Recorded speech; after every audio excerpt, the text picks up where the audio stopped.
2019 में रिठाला विधानसभा में एक घटना हुई, जिस घटना ने आम आदमी पार्टी समेत आम आदमी पार्टी के हर कार्यकर्ता को शर्मसार करने का काम किया।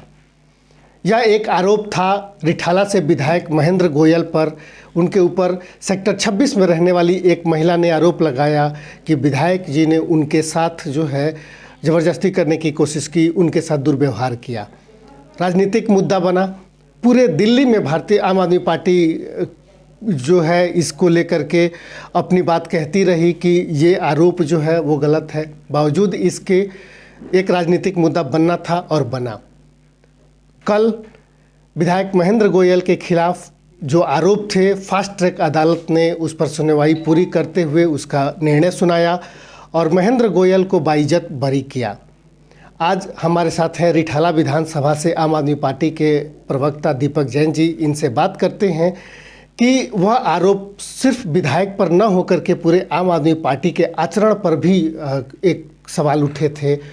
अब जो है इसका निर्णय आने के बाद क्या किस तरीके से देखते हैं आम आदमी पार्टी के कार्यकर्ता, कैसे देखते हैं? देखिए अमिताभ जी, जैसे कि आप अपने वक्तव्य में भी बता रहे थे कि ये आरोप ना सिर्फ माननीय विधायक श्री महेंद्र गोयल जी पर थे, कहीं ना कहीं समस्त आम आदमी पार्टी और उसके आचरण पर भी थे।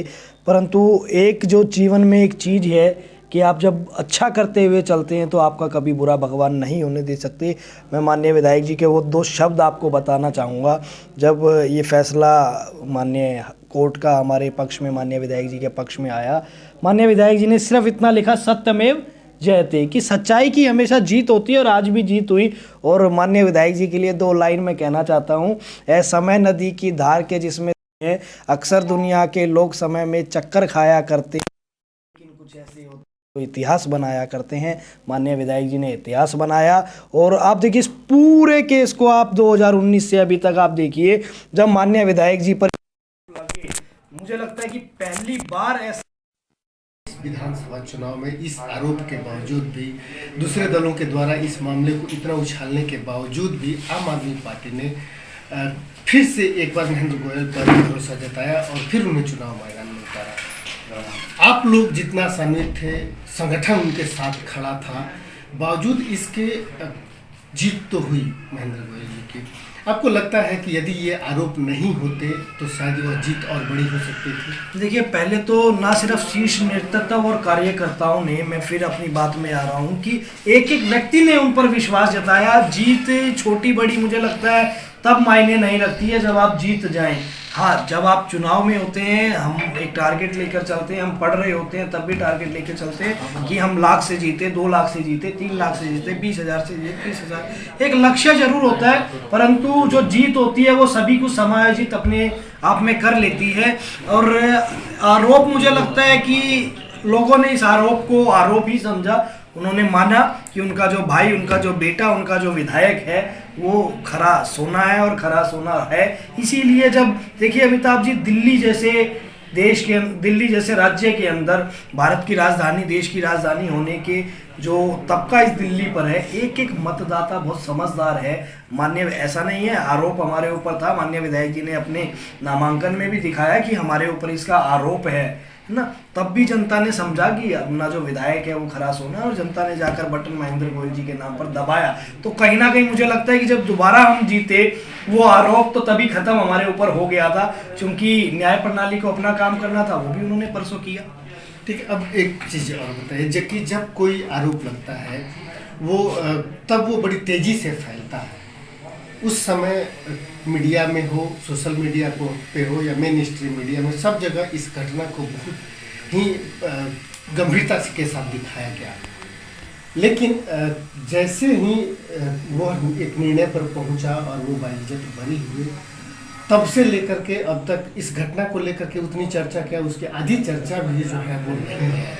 आप लोगों को लगता है कि वो ये कहीं ना कहीं एक भेदभाव की स्थिति बन जाती है कि मामले जो है अगर आरोपित होता है उसे दोषी के रूप में पेश कर दिया जाता है, लेकिन जब वो निर्दोष साबित होता है तो उस पर चर्चा तक नहीं होती हमारे समाज में। देखिए, झूठ के पाँव बड़े तेज होते हैं पर उसका जो रास्ता होता है वो थोड़ा बड़ा नहीं होता है, वो रास्ता बड़ा छोटा होता है। हाँ, वो दौड़ता बहुत जल्दी है और सच चलता धीरे है पर उसका रास्ता बहुत बड़ा होता है।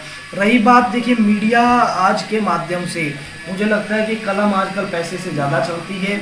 आप देखिए जितनी इलेक्ट्रॉनिक मीडिया बड़े बड़े चैनल्स हैं, उस आरोप के बाद मुझे लगता है हम जो भी चैनल देखते थे, एक हफ्ते तो वो बड़ा टीवी पर ऐसे प्रचारित रहा। कहीं ना कहीं मीडिया को सोचना चाहिए कि आप किसी व्यक्ति की जीवन में, उसका सार्वजनिक जीवन है, उनका अपना परिवार है, जब आपका परिवार टीवी पर ये सब चीज़ें देखता है तो ऐसा वो लगता है कि हमारी क्या गलती सिर्फ यही है कि हम सामाजिक जीवन में, एक मतदाता का माननीय विधायक जी में अखंड विश्वास था, पार्टी नेतृत्व का माननीय विधायक जी में अखंड विश्वास था, जिसके कारण आज कल जैसे कि आपने बताया कोर्ट ने बिल्कुल स्पष्ट कर दिया कि हीरा हीरा ही है। इस बीच में आरोप जब लगते हैं किसी भी व्यक्ति पर, किसी तरह के आरोप लगते हैं, विशेष करके इस तरह के जो आरोप होते हैं, वो अंत में जाकर के जीत भले ही या निराधार साबित हो जाए, लेकिन इसका जो दौर होता है वो बहुत ही दुखदाई होता है। उस पीड़ा को झेलना उस व्यक्ति के लिए बहुत कठिन होता है। आप विधायक जी के साथ लगातार रहे, उनके बहुत नज़दीकी से आपने उनको देखा भी, महसूस किया।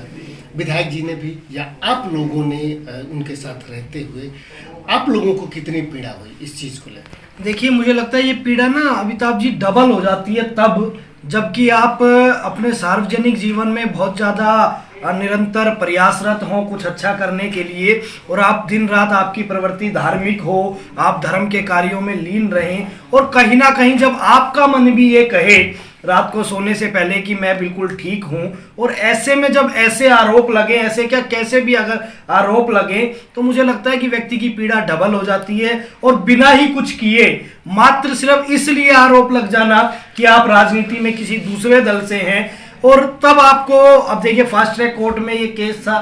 फास्ट ट्रैक कोर्ट का मतलब ये है कि आपको महीने में 2 बार तो कम से कम कोर्ट जाना पड़ेगा। इस समय कोरोना का पीरियड रहा तो वर्चुअल भी कोर्टें चली।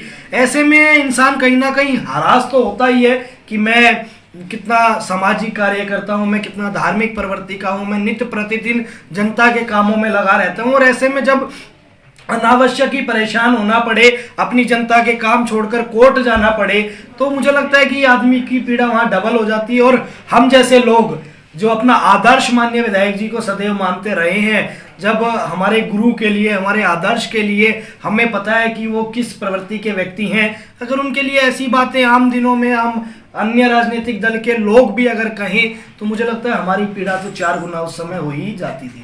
अच्छा, एक सवाल ये है कि आप लोगों को क्या लगता है, अभी तक तो बहुत सारी चीज़ें स्पष्ट हो चुकी हैं, किन कारणों से ये आरोप लगाया गया था?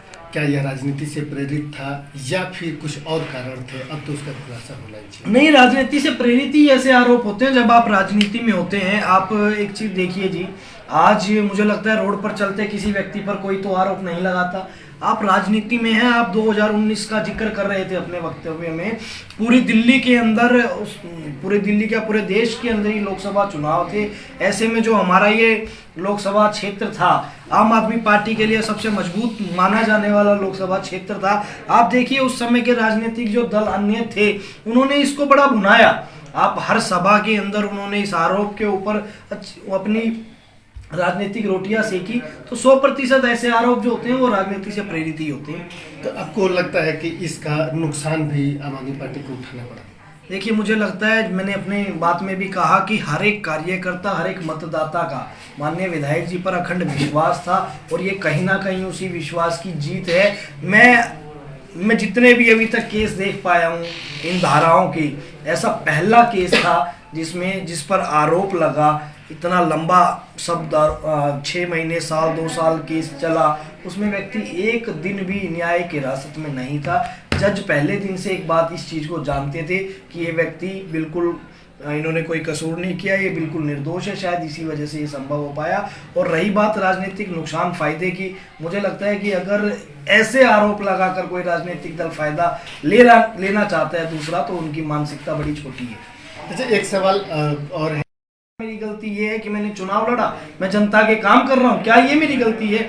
ऐसे में जब ऐसे न्यायालय अपने फैसले सुनाता है, मुझे लगता है कि अगर 1 हफ्ता टीवी ने उस डिबेट को दिया था, तो कम से कम 1 हफ्ता अपनी हेडलाइन भी चलाएं, ताकि जिन लोगों में उन्होंने एक चीज़, देखिए मीडिया का काम है दर्पण का काम करना। जब मीडिया को लगा कि हाँ किसी व्यक्ति पर आरोप लगाया, मीडिया ने दिखाया, पर जब उस आरोप पर एक जजमेंट हमारे न्याय प्रणाली की आ जाती है तो वो भी उनको दिखाना चाहिए। परंतु आजकल क्या हो रहा है कि वो आईना मीडिया आधा दिखाती है, जो एक विशेष दल है उसके अलावा जितनी भी गलत चीजें होती हैं वो मीडिया बड़े अच्छे से दिखाता है, और जो अच्छाई होती है अन्य दलों की वो मीडिया दबा देता है। ये देश 2000 मुझे लगता है 17 से ये सब चीजें देख रहा है, और कहीं ना कहीं ये बड़ा हानिकारक है। लोकतंत्र का चौथा स्तंभ हमारी मीडिया को कहा गया है। मुझे लगता है वो चौथा स्तंभ लोकतंत्र का ना बनकर एक स्पेशल दल की कुर्सी का चौथा स्तंभ बना हुआ है कि इस कुर्सी को बचाने की जिम्मेदारी मीडिया की भी है। मुझे लगता है लोकतंत्र को बचाने की जिम्मेदारी मीडिया की होनी चाहिए। अच्छा, एक सवाल यहाँ से जुड़ा हुआ है। आपके आम आदमी पार्टी में भी कई ऐसे लोग हैं, पार्टी में लोग आते जाते रहे हैं, एक दो लोग जो पार्टी छोड़ के गए, पार्टी से बगावत किया। बगावत के बावजूद भी उन लोगों ने न सिर्फ दूसरे करप्शन के मामले के साथ साथ ये भी एक मामला बड़ा उन्होंने उठाने की कोशिश की, और अब जो है चूंकि इस मामले को लेकर के बहुत ज़्यादा पूरे विधानसभा में उसको हाईलाइट करने की कोशिश की गई। अब क्या पार्टी इसे लेकर के कोई एक्शन में आएगी? जो पार्टी में रहते हुए जिन लोगों ने इस विषय को सबसे ज़्यादा उठाया और बगावत किया। देखिए, मुझे लगता है आदमी बात वही है, उन्होंने आरोप लगाया। आज क्या वो मीडिया के सामने आकर या सार्वजनिक क्षेत्र सोशल मीडिया पर आकर माफ़ी मांगेंगे? आप अमिताभ जी एक चीज़ समझिए कि उन लोगों की गैरत नहीं है उन लोगों में। उन्होंने आरोप लगा, उन्होंने माननीय विधायक जी को बड़े अपशब्द कहे। हमारी माननीय विधायक जी की सहनशीलता थी कि हमने उन शब्दों को सुना, और हमें लगता था कि कहीं ना कहीं ठीक है आज हमारे ऊपर आरोप है, पर उसका जो संपूर्ण जवाब है वो मुझे लगता है कहीं ना कहीं कोर्ट ने उनको जरूर दिया। हाँ, अगर उन सभी व्यक्तियों से मेरा तो निवेदन है, आज भी निवेदन है कि अगर आप में हल्की सी भी गैरत है ना तो माननीय विधायक जी को एक मैसेज कर कर सिर्फ सॉरी लिख देना, कहीं ना कहीं आप चैन की नींद सो पाएंगे। और जो आपके ये शब्द सार्वजनिक जीवन में कहने से माननीय विधायक जी को, उनके परिवार को और उनके समर्थकों को जो आहत वो हुए होंगे, कहीं ना कहीं उन आहत को राहत मिलेगी। और आप भी कहीं ना कहीं, अगर भगवान कहीं देख रहा होगा तो आपको भी भगवान माफ़ करेगा कि जब आपने गलती की थी और उस गलती का आपने पश्चाताप कर लिया। दीपक जैन, जो विधायक महेंद्र गोयल के ऊपर जो कोर्ट ने आदेश दिया, जो उन्हें बाइज्जत बरी किया, उस पर आम आदमी पार्टी की ओर से अपनी प्रतिक्रिया दे रहे थे कि किस तरीके से उनके ऊपर राजनीतिक षड्यंत्र के तहत उनके ऊपर आरोप लगे, बावजूद इसके न सिर्फ उनके समर्थक बल्कि आम आदमी पार्टी भी चट्टान की तरह से एक विश्वास के साथ उनके साथ खड़ी रही। और न सिर्फ खड़ी रही बल्कि आम आदमी पार्टी के शीर्ष नेतृत्व ने फिर 2020 के चुनाव में उनको चुनाव मैदान में उतारा, और वो एक अच्छी खासी बहुमत के साथ फिर चुनाव जीत करके आए। जैसे कि दीपक जैन का कहना था कि वह जीत ही जो है लोगों ने उनको जीत दे दिया था इस आरोप से भी। बावजूद इसके न्यायिक प्रक्रिया अपनी ओर से चली और अब उन्हें बाइज्जत बरी कर दिया गया है, और अब वह फिर एक बार निर्विवाद बिना दाग के अपने क्षेत्र में, अपने समाज में और अपने लोगों के बीच में फिर वैसे ही एक जनसेवा की तरह से, एक समाज सेवक की तरह से, एक विधायक के रूप में